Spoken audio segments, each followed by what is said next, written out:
Walang duda na noong unang panahon sa Old Testament, ang Israel ay tinatawag na bayan ng Diyos. Ang Israel ay nagmula sa pangalan ni Jacob. Kalaunay, pinalitan ito at tinawag na Israel. Ang lupain na tinitirahan ni Jacob at ng kanyang ama na si Isaac ay tinatawag na Promised Land. Bakit Promised Land? Ito ay Promised Land sapagat ang lupaing ito ay ipinangako ng Diyos kay Abraham. Ito nga ay tinawag na Kanaan. Sa pagdaan ng maraming taon, tinawag na rin itong Israel dahil ang mga naninirahan dito ay angkan ni Israel o yung 12 tribes. Subalit sa pag-usbong ng Assyrian Empire na wipe out ang 10 tribo sa northern part of Israel at ang naiwan ang 2 tribo na lamang. Ito ay ang tribo ni Benjamin at ni Juda sa southern part of Israel.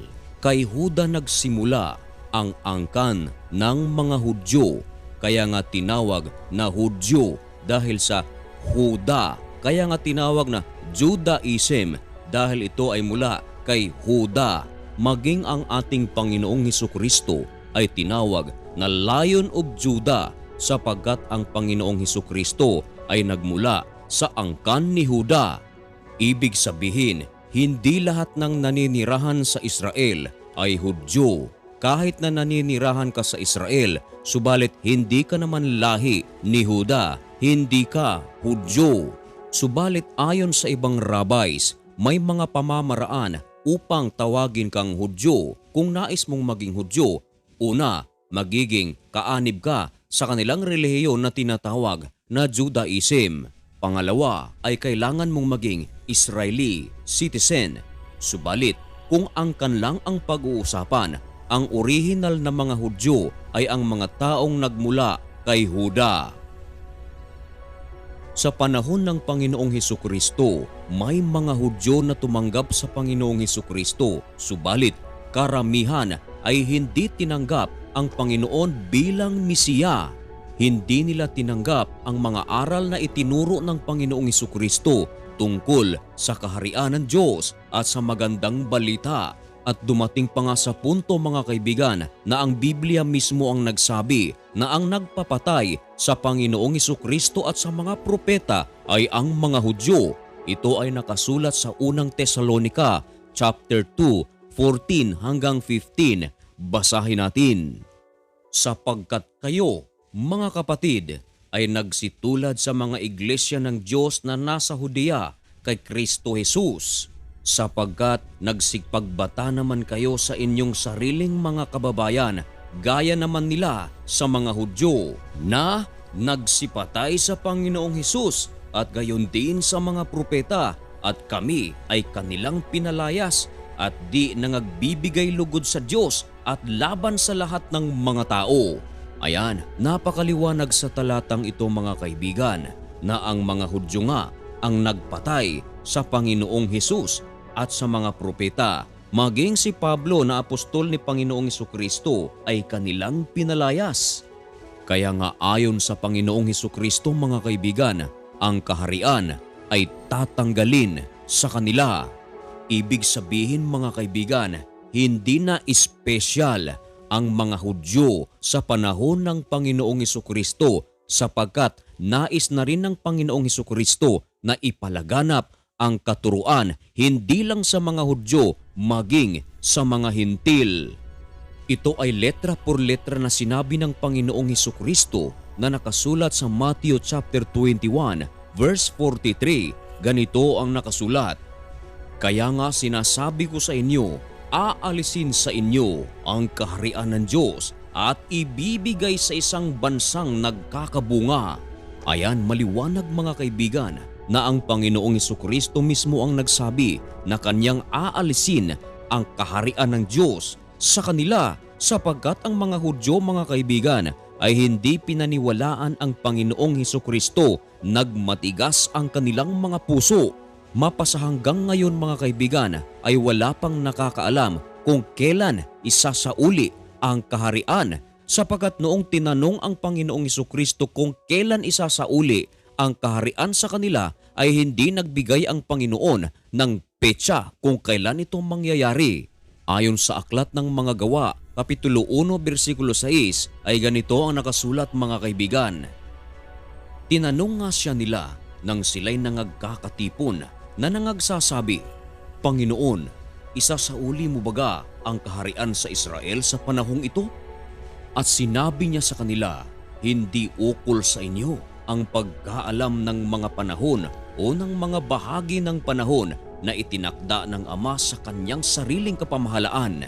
Kaya napakaliwanag mga kaibigan na hindi nagbigay ang Panginoong Hesukristo ng panahon kung kailan isasauli ang kaharian sa Israel. Ibig sabihin mga kaibigan, talagang naalis ang kaharian sa Israel sapagkat tinanong siya ng kanyang mga alagad kailan isasauli. Ibig sabihin mga kaibigan, natanggal nga sa kanila ang kaharian. Kaya nga mga kaibigan, noong nangangaral ang Panginoong Hesukristo at kanyang nakita ang Jerusalem, iniyakan ito ng Panginoon sapagkat hindi nila tinanggap ang pagdalaw sa kanila ng Panginoon. Ayon sa aklat ng Lucas, Kapitulo 19, versikulo 41 hanggang 44, at nang malapit na siya, nakita niya ang bayan at ito'y kanyang tinangisan na sinasabi, kung sa araw na ito ay nakilala mo sana sa iyong sarili ang mga bagay na nauukol sa iyong kapayapaan, datapwat ngayoy pawang nangatatago sa iyong mga mata, sapagkat darating sa iyo ang mga araw na babakuran ka ng kuta ng mga kaaway mo at kukubkubin ka at gigipitin ka sa magkabi-kabila at ilulugso ka sa lupa at ang mga anak mo na nasa loob mo at sa iyo'y hindi sila mag-iiwan ng bato sa ibabaw ng kapwa bato sapagkat hindi mo nakilala ang panahon na sa iyo'y pagdalaw. Ayan, tinangisan ng Panginoong Hesus mga kaibigan ang bayan sapagkat hindi nila nakilala ang panahon na pagdalaw sa kanila hanggang sa hinulaan na rin ng Panginoong Hesukristo mga kaibigan ang pagkawasak ng Jerusalem. Ibig sabihin mga kaibigan, kung naniniwala ka sa Biblia ay darating talaga ang panahon na mawawasak ang Jerusalem. Lucas Kapitulo 21, versikulo 20. Datapwat, pagka nangakita ninyong nakukubkob ng mga hukbo ang Jerusalem, kung magkagayoy, talastasin ninyo na ang kanyang pagkawasak ay malapit na. Ayan, talagang mawawasak pala ang Jerusalem. May mga nagsasabi mga kaibigan na matagal nang nawasak ang Jerusalem. Nangyari nga daw ito noong 70 AD. Naniniwala ka ba rito mga kaibigan?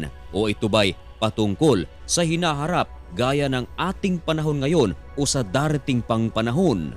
Subalit kung iyong pag-aaralan ng mabuti mga kaibigan, ang Luke chapter 21, ito ay mga prophecy ng Panginoong Hesukristo tungkol sa end times o sa kanyang nalalapit na pagbabalik dito sa mundo. Sa panahong Kristiyano mga kaibigan ay hindi na importante kung ikaw ay Hudyo o Hintil.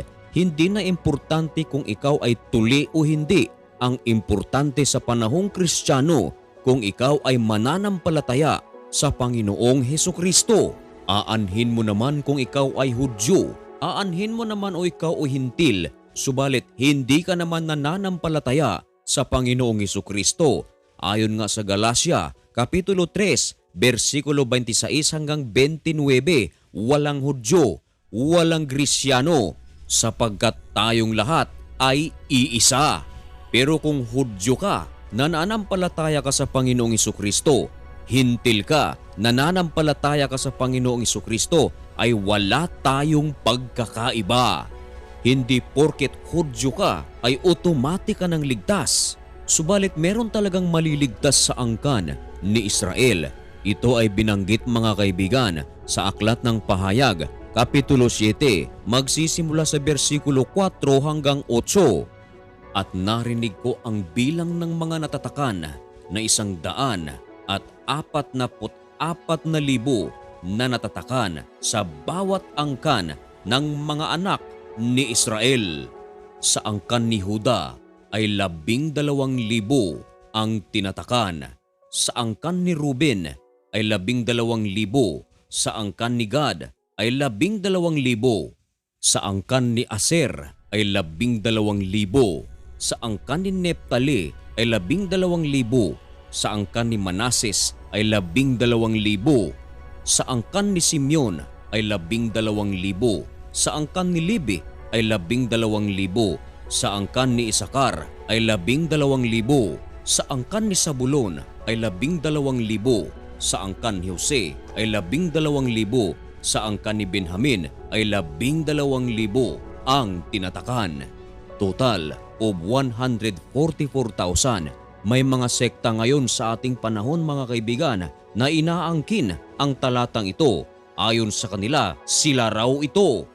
Imaliwanag naman na ang sinasabi rito ay angkan ni Israel. Kung kayo ang tatanungin mga kaibigan, darating ba ang araw na talagang masisira ang Jerusalem o matagal nang natapos ang pagkasira ng Jerusalem? Ipagdasal natin ang nangyayari ngayon sa Israel at sa Hamas sapagkat kung ito ay magtagal pa ay maraming mga musmus ang madadamay at kapag ito ay nagtagal pa, pinaniniwalaan na ito ay lalaki ng lalaki and we are close to World War III.